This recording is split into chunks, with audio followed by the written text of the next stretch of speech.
Ladies and gentlemen, boys and girls, moaners, groaners, and lugubrious loners, welcome along to the Joe Spivey YouTube channel, where we discuss books and little else. And welcome back to the Virgin's Emporium, folks. This is the office and bunker of Grand Viceroy Spivey VIII of East Yorkshire. In it we have very many tools, very many instruments of incision. Goodness knows what that's used for. That's probably for a member of the opposition's gonads. We've got all sorts of cocktail sticks. We've got a big hammer. Goodness knows how many temples that's hammered into. But yes, welcome along to the Joe Spivey YouTube channel. Thank you for subscribing recently if you are new. And today we are going to be picking apart, adumbrating some of my misgivings about, and praising in short order BookTok. Ladies and gentlemen, I'm going to set out my stall very early on for you folks and say that I rank and group TikTok as something that we will regret letting into our midst in the same order and level that we now think of as tobacco and asbestos and goodness knows what else, lead pencils. I do believe that we are going to look back with the benefit of hindsight in maybe 10, 20, 30 years' time and wonder what on earth we were doing letting such a dopaminergically deleterious thing into our midst. For those of you playing Joe Spivey Bingo, dopaminergically and deleterious are separate ones, so if you want to tick those off separately, then that will be fine. But yes, let's get into it. So that's me setting out my stall. I've been told countless, innumerable times, on very many occasions at least, that if I were to put together some short form content, if I were to dance like a clown and throw 8 or 9 books into someone's face and create a TikTok account, then I would be reasonably popular on there, and that would help me grow my subscribers. But I don't really. I would view it with the same kind of sort of moral distaste and disgust as the 17th and 18th century tobacco plantation owner who is, in a bar or whatever, in a Sloan bar in Mississippi, and the other one says to him, "Well, you've got a nice little tobacco plant on there. It would run awful. It would be an awful lot more efficient, and you'd be an awful lot more economically successful if you got 200 slaves on that plantation. That'd be really good for you. I don't care how successful putting things onto TikTok are going to make me. I'm not doing it. I despise the medium with every fibre of my being," which of course prejudices the entire 15-20 minutes that I will thus perorate and ramble on it. But anyway, misgiving number 1. I've been on there for probably about 20 minutes a day for the last 3 or 4 weeks. I had to download TikTok to get it. I've had it in the past. I had it at university when I was a dolt and a wastrel, when I was a sickly undergraduate, and haven't touched it since for years and years and years. But I made sure to type in BookTok so that I would get book-related content rather than sort of models in Melbourne with gym leggings doing squats with barbells, with whom I think the algorithm thinks that I'm going to imagine fornicating and therefore click and like, or Donald Trump rallies or whatever. Thankfully, I was able to limit myself just to book content by typing in BookTok. And the first thing that I want to mention is that, as I basically said earlier, is that I think the site is fundamentally antithetical to the process of reading.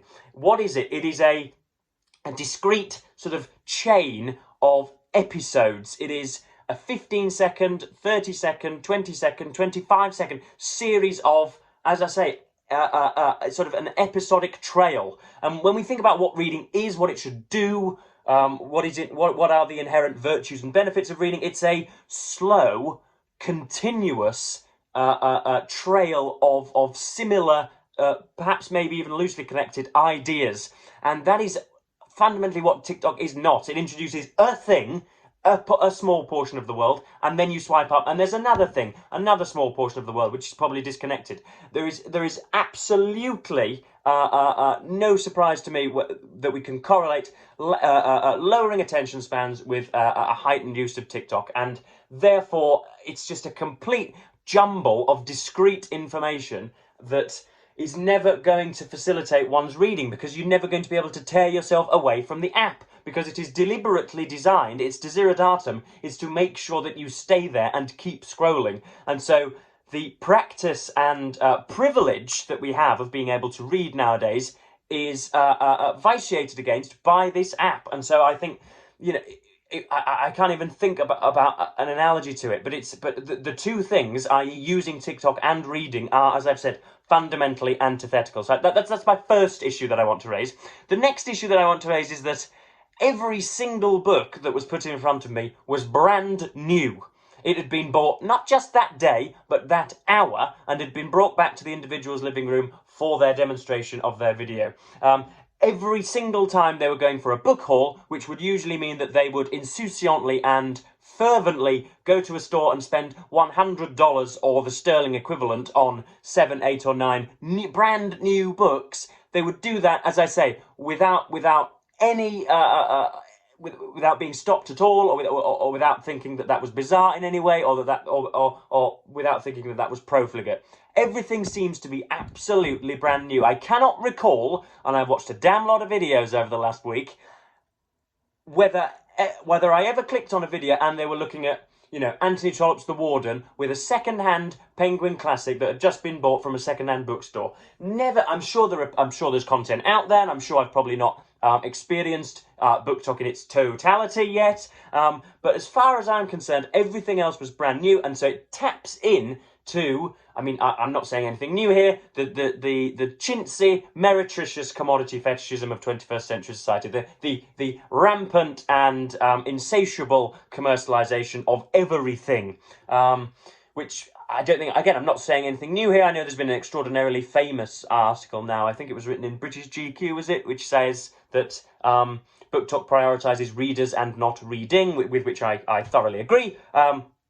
But yeah, everything seems brand new, and yeah, they're just videos of people walking out with entire regions worth of consignments of books, just things that we on this small corner of BookTube would consider, as I say, the most ridiculous profligacy, right? And they were doing that with aplomb. They were just that was just what they'd always done, and what they needed to get, what they needed to acquire for clicks, which I found to be distasteful and just really out of touch, as the political dissidents would have it. The next thing that I want to talk about is that it's during my sessions trawling that turbid site, it seems to bring out, facilitate, monetize, and therefore incentivize, legitimize, and just completely feast upon sort of algorithmic cultishness, so that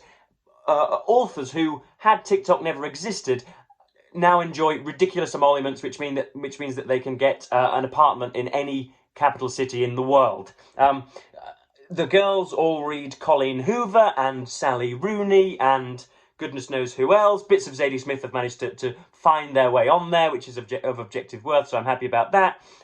Who essentially just regurgitate their own solipsistic diary entries and do nothing beyond that. There's a lot of stuff about, I think, sort of hockey chick flicks or things like that are really prominent on there. And the boys, who are all sort of Petersonian acolytes who are notoriously aimless and risible and just have no direction in life, they will read things like how it is to become, how you should become a millionaire and colonize Mars in the next week, self-help meditations, 365 quotes for the year, that type of thing.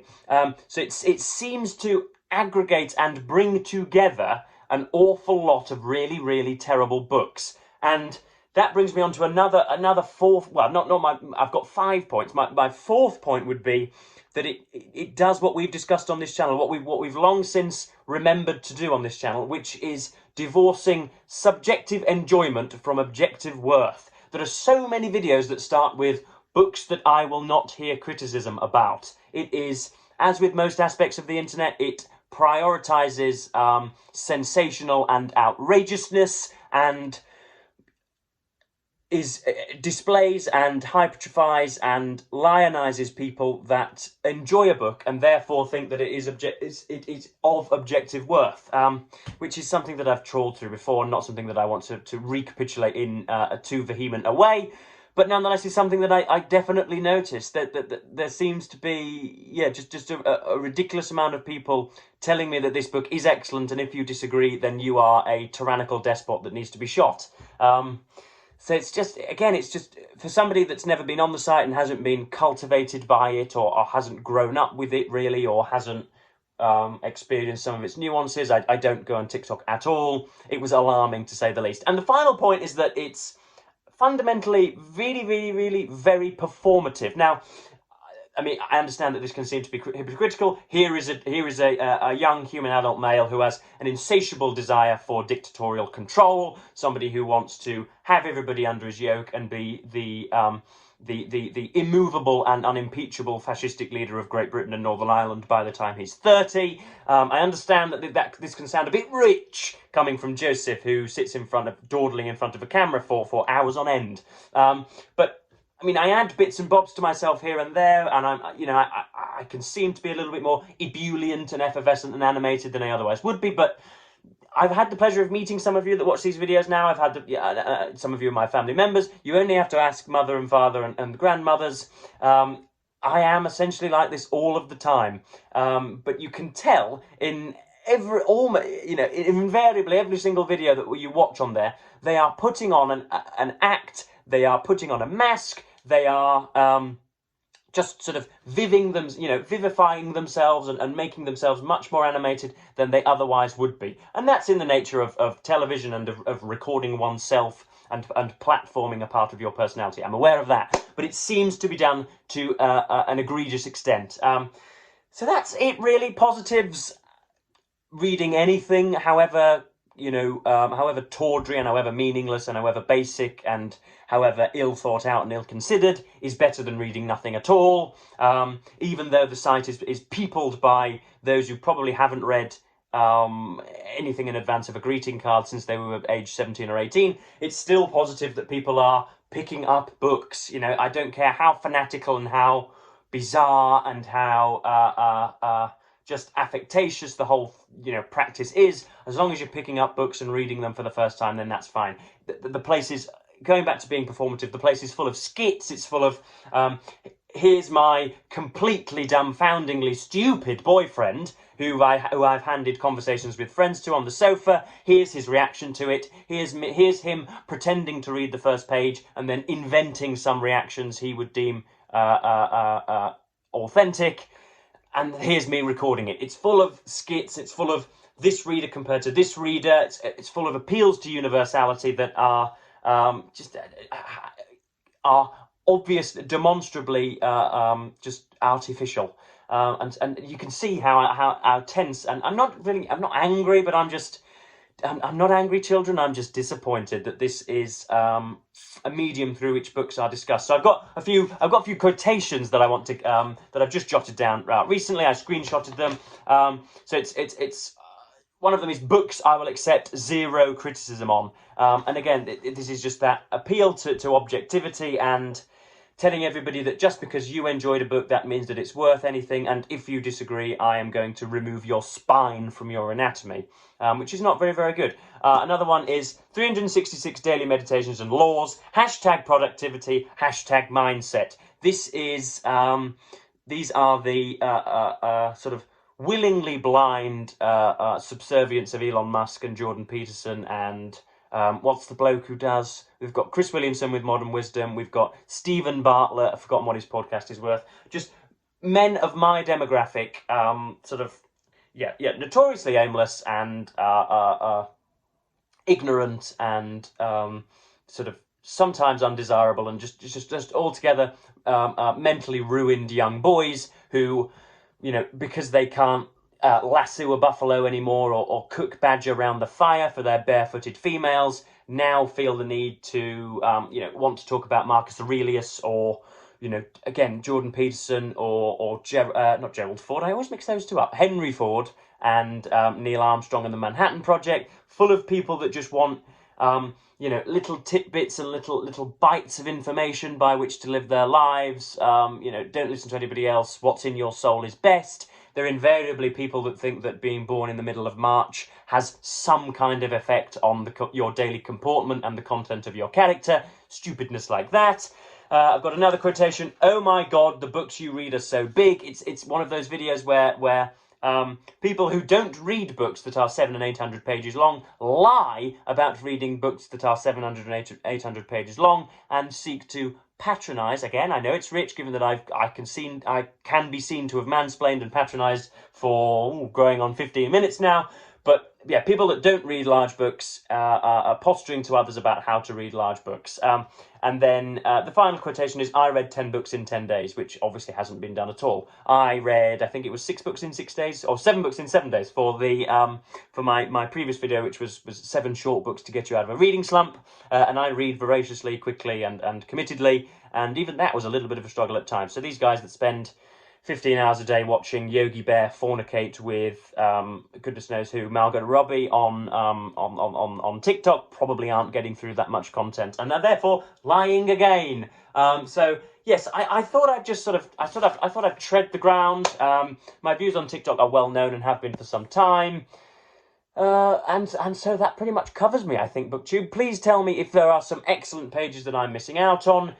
Do not encourage me to use the site, because I will not do so. I've laid out I've made my case, counsel, and yeah, I think it's devilish and dastardly in every observable way, and so I don't want to do it. But yes, if there are any excellent bits that I've missed out on, if somehow you think I've fallen into a weird rabbit hole and for some reason, have accessed the wrong parts of BookTok, then please do tell me. But yeah, I've adumbrated some reasons, and hopefully I don't sound too much like a doomsayer and a sort of a maniacal, sexless twerp, as I sometimes come across as. So yes, I'm pretty much going to end this video here, folks, and just going to be a much nicer and more convivial person in the real world. So yes, I'm going to say thank you ever so much for watching, BookTube, and say goodbye.